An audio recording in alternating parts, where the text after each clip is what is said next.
Estamos unidos, estás entre nós e nos falarás da tua vida.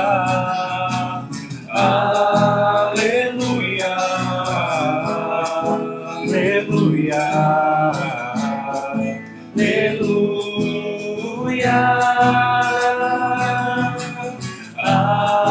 aleluia, aleluia, aleluia.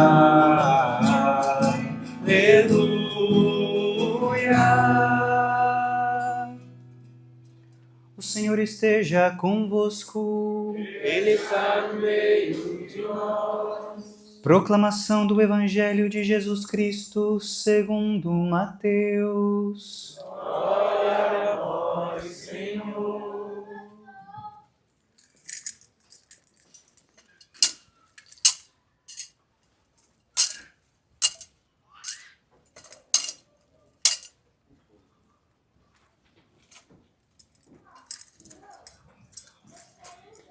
Depois da multiplicação dos pães, Jesus mandou que os discípulos entrassem na barca e seguissem à sua frente para o outro lado do mar, enquanto ele despediria as multidões. Depois de despedi-las, Jesus subiu ao monte para orar a sós. A noite chegou e Jesus continuava ali sozinho. A barca, porém, já longe da terra, era agitada pelas ondas, pois o vento era contrário. Pelas 3 horas da manhã, Jesus veio até os discípulos, andando sobre o mar. Quando os discípulos o avistaram, andando sobre o mar, ficaram apavorados e disseram: "É um fantasma!" e gritaram de medo. Jesus, porém, logo lhes disse: "Coragem, sou eu, não tenhais medo." Então Pedro lhe disse: "Senhor, se és tu, manda-me ir ao teu encontro, caminhando sobre a água." E Jesus respondeu: "Vem." Pedro desceu da barca e começou a andar sobre a água, em direção a Jesus. Mas quando sentiu o vento, ficou com medo, e começando a afundar, gritou: "Senhor, salva-me!" Jesus logo estendeu a mão, segurou Pedro e lhe disse: "Homem fraco na fé, por que duvidaste?" Assim que subiram no barco, o vento se acalmou.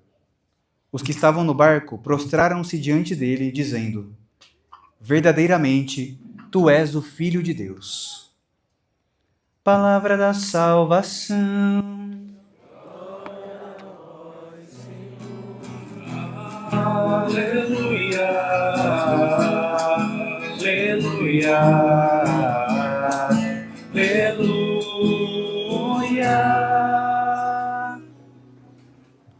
Queridos irmãos, queridas irmãs, aqui presentes, hoje nesse 19º domingo do tempo comum, a liturgia nos apresenta diferentes manifestações de Deus.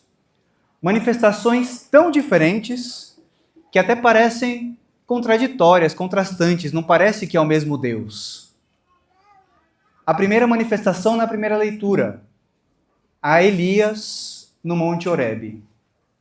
E a segunda manifestação nesse evangelho que nós acabamos de escutar, aos apóstolos, aos discípulos, em que Jesus aparece e se manifesta caminhando sobre as águas.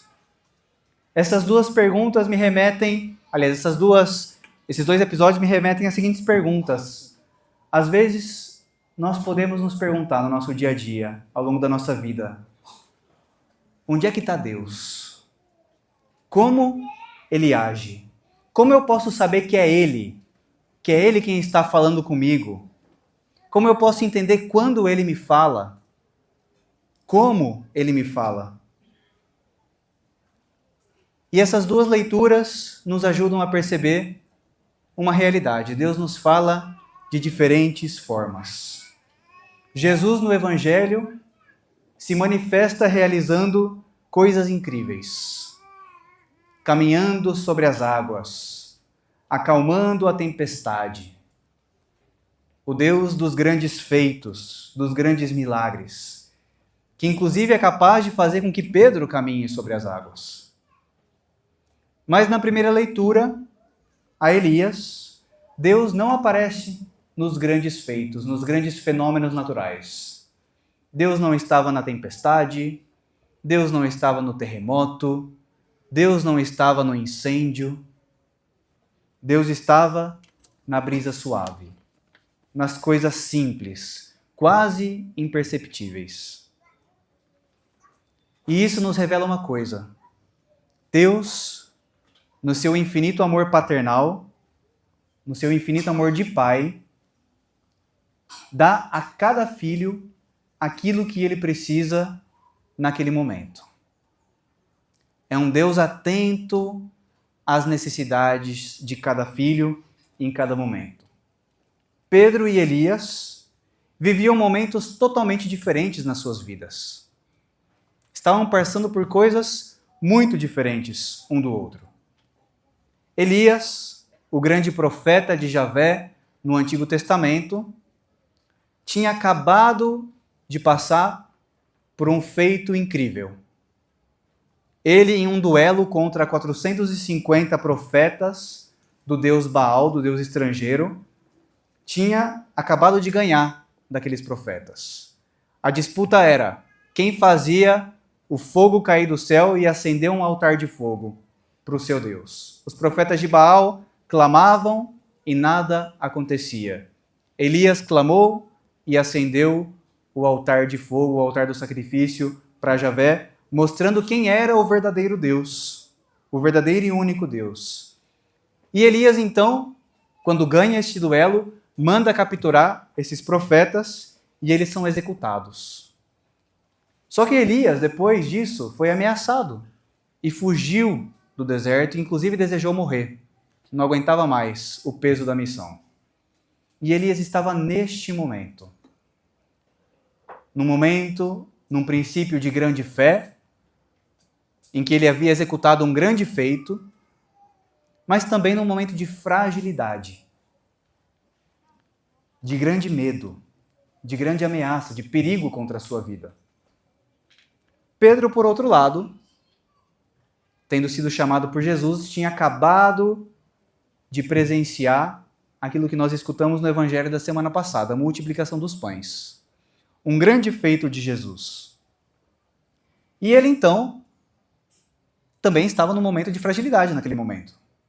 Porque foi para o mar e a tempestade acometeu o barco. Pedro, diferente de Elias, provavelmente não tinha uma fé madura, tanto é que Jesus o repreendeu, homem de pouca fé. Por que você duvidou? Pedro e Elias passavam por momentos diferentes das suas vidas. Elias precisava de descanso. Elias precisava recobrar suas forças. Precisava de coragem para seguir, agora que a sua vida estava ameaçada. E Deus então se manifesta a ele de uma maneira simples, na brisa suave. Aquela brisa que, quando a gente está na beira da praia, né, faz a gente descansar. No momento de intimidade, no momento em que Elias precisava parar para sentir a presença de Deus de novo. Precisava descansar, precisava das coisas simples, desse contato simples com a natureza. Era isso que Elias precisava. Pedro, por outro lado, precisava crescer na fé. A fé de Pedro ainda não estava madura. Ele precisava ver que, através da fé em Jesus, ele poderia fazer grandes coisas. Pedro precisava de uma aprovação naquele momento. E aí então nós vemos como o amor de Deus se manifesta. Se manifesta das mais diferentes formas, segundo a necessidade de cada um de nós. Nem sempre Deus dá aquilo que a gente quer, aquilo que a gente pede. Mas Deus sempre dá aquilo que a gente precisa. E isso é o amor de pai que ele tem. Ele está atento às necessidades dos seus filhos. Nos dá aquilo que cada um de nós precisa.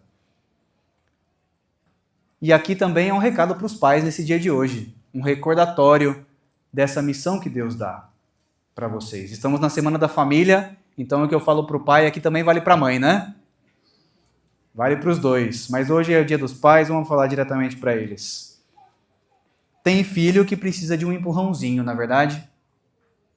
Aquele filho que está com medo, aquele filho que precisa crescer, aquele filho que precisa de uma pequena aprovação na vida, que precisa deixar de lado a preguiça. Tem filho que se leva mais um empurrãozinho não vai aguentar. Porque tem alguma situação na vida dele, de saúde mental, de saúde física, emocional, porque o vínculo com o pai ainda não está firme o suficiente para que o pai dê um empurrãozinho. Como é difícil cuidar de filho, né? Como é difícil criar filho. Tem criança aqui rindo, olhando para os pais. É difícil. Porque cada filho é diferente. Cada um de nós é um mundo à parte.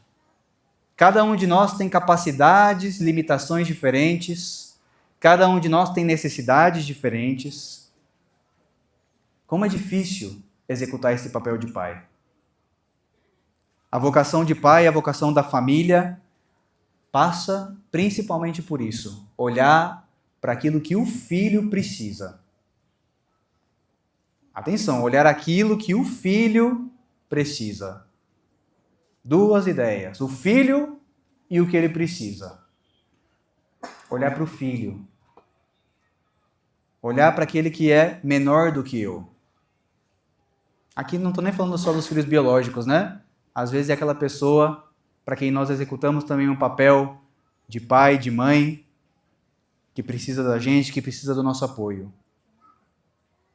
Olhar em primeiro lugar para a pessoa do filho. Entender quem é ele, entender quais são as suas limitações, entender quais são as suas capacidades, aquilo que ele já está preparado para fazer, aquele passo que ele já está preparado para dar. Porque fazer as coisas antes de estar preparado, pelo menos psicologicamente, às vezes é difícil, né? Às vezes vai fazer dar um passo para trás do que para frente. Olhar para o filho e depois olhar para a sua necessidade, o que ele está precisando naquele momento. A vocação de pai, a vocação da família é, em primeiro lugar, ser o reflexo do amor de Deus Pai para os nossos filhos. Isso dizia o nosso pai fundador, o padre José Kentenich. As figuras paternas e maternas aqui na Terra, não estou nem falando só do pai e da mãe biológico, né? As figuras paternas e maternas, às vezes vai ser o avô, o tio, o padre, o professor, a pessoa de confiança, o adulto de confiança que eu tenho. As figuras paternas e maternas aqui na Terra têm a missão principal de ser o reflexo de Deus Pai para cada um de nós. A oração coleta hoje dizia, né? Deus a quem nós ousamos chamar de Pai. Ousamos chamar a Deus de Pai. E Deus empresta para nós essa habilidade de que as outras pessoas também ousem nos chamar de pai e de mãe. Um título que nenhum de nós merece, né? Ser esse reflexo do amor divino aqui na Terra. Uma missão muito bonita, uma missão muito importante, uma missão tremendamente desafiante, difícil, que ninguém vai conseguir cumprir com perfeição. Graças a Deus, né? Porque isso faz a gente lembrar que só o Pai Celestial é perfeito. Nós não. Ninguém consegue cumprir a missão de pai e de mãe com perfeição. Sempre se deixa a desejar. Sempre. Nunca alcançamos. E por isso, muitas vezes também, o Dia dos Pais e o Dia das Mães é um dia difíceis para algumas pessoas, que talvez não tiveram a chance de ter essa experiência paterna, materna, como gostaria de ter tido. Faz parte. Nosso pai fundador também não teve. Não sei se vocês já escutaram a história do padre Kentenich, o pai fundador aqui do movimento, filho de mãe solteira, O pai o abandonou antes de tê-lo conhecido, não quis saber dele e passou a vida crescendo num orfanato. Aos 9 anos de idade, a sua mãe, uma mulher muito pobre, teve que deixá-lo no orfanato até ele entrar para o seminário. Saiu do orfanato para entrar no seminário.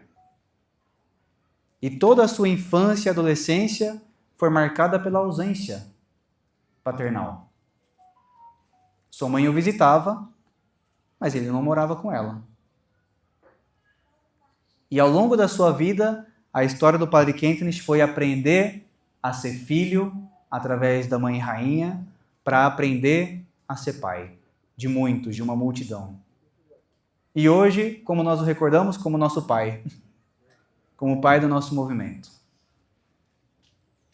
Nunca é tarde para ter essa experiência filial com Deus. Nunca é tarde. Nunca é impossível. A graça de Deus é capaz de tudo, porque o amor de Deus supera tudo. Mas aqui eu mando uma mensagem para os pais presentes. Eu sempre falo isso nos batizados, e nunca está demais falar de novo, porque essa é, eu tenho a convicção, das grandes verdades da vida humana. Se nós queremos ter certeza, uma certa certeza, né? De que nós fizemos de tudo para que um dia o nosso filho seja um homem de fé, uma mulher de fé, a nossa principal tarefa é mostrar para ele o amor incondicional de pai. Só uma pessoa que ao longo da vida foi aprendendo de uma maneira ou de outra, existem várias maneiras de Deus se manifestar, eu acabei de falar isso na homilia, né?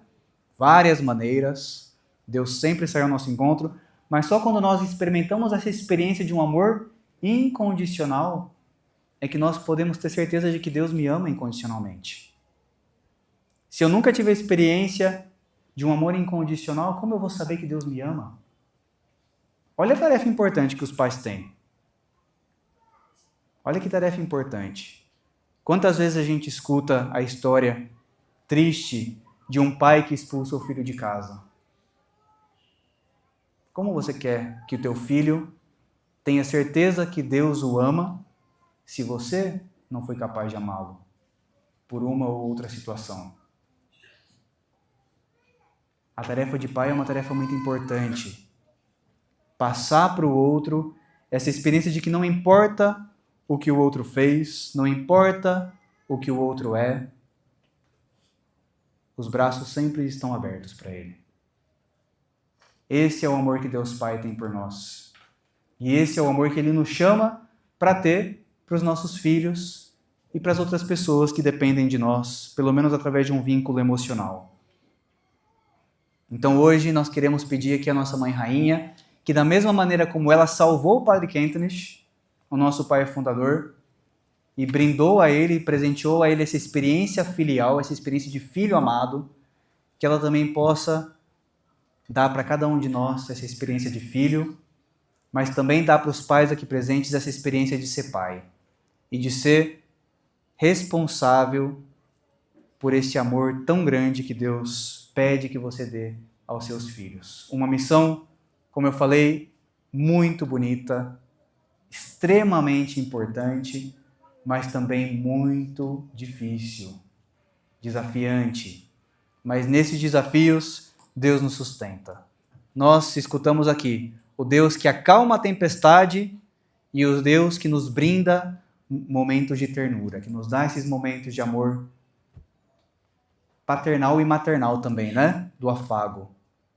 Da mesma maneira como Deus se manifestou para Pedro e para Elias dessas maneiras, desses modos, Deus também se manifesta nas nossas vidas. Às vezes, nos provando para que a gente possa crescer, às vezes, dando o afago que nós precisamos para descansar e continuar na missão. Que nós possamos, então, receber esse amor de Pai no dia de hoje e ser transmissores, vias desse amor para as outras pessoas. Assim seja.